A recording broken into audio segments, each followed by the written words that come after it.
शहबाज सरकार ने इदारों पर एक बार फिर तनकीद शुरू कर दी। नून लीग के मरकजी रहनुमा शाहिद खाकान अब्बासी ने अहम तैनाती पर समरी न आना बड़ी नाकामी और आइन की खिलाफ वर्जी करार दे दिया। निजी टीवी को इंटरव्यू में कहा कि वजीर आजम समरी के न आने का आज खुद नोटिस ले सकते हैं। अगर खुद एक्शन लेंगे तो ये तकर्रुरी के अमल में भाम पैदा कर देगा। समरी में अहलियत नजरअंदाज करने पर अदालत में चैलेंज करने का इंदिया भी दे दिया और आइन की खिलाफ वर्जी है। तो फिर प्राइम मिनिस्टर साहब खुद इसका नोटिस लेकर कुछ एक्शन ले सकते हैं, लेकिन वो भी इबहम पैदा कर देगा प्रोसेस के बारे में। तो समरी का ना आना जो है ये तो एक काफी पेचीदा और मैं समझता हूँ गैर कानूनी अमल। अगर आप एलिजिबल आदमी का नाम शामिल नहीं करेंगे तो वो भी गैर कानूनी है। अगर आप इनएलिजिबल आदमी को शामिल करेंगे वो भी गैर कानूनी है, और ये मामला अदालत में चैलेंज भी हो सकता है। इसलिए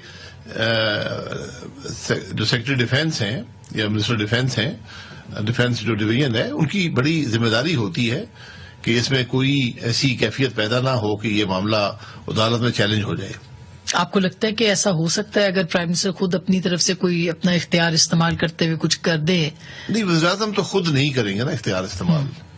वो अगर मसलन एक समरी आती है उसमें नाम है जो भी सीनियर मोस्ट लोग हैं और वो समझते हैं कि इनमें से कोई भी मुझे काबिल कबूल नहीं है, वो मजीद नाम भी मांग सकते हैं। अगर आपको ये वीडियो पसंद आई है तो लाइक पर क्लिक करें।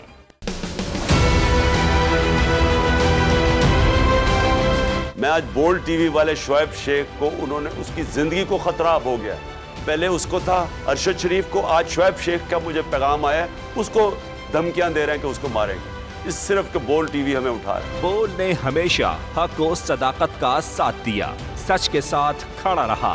हम हैं मिसाले अब्र, मगर इस हवा से हम डर कर सिमट ही जाएंगे, ऐसे भी हम नहीं। बड़ी मुश्किलात, बड़े बड़े चैलेंजेस, सिर्फ बोल खड़ा रहा, बोल डटा रहा। बोल को है जरूरत अवाम के दुआओं की। इजहार आसाती के लिए, पाकिस्तान के लिए, पाकिस्तानी अवाम के लिए।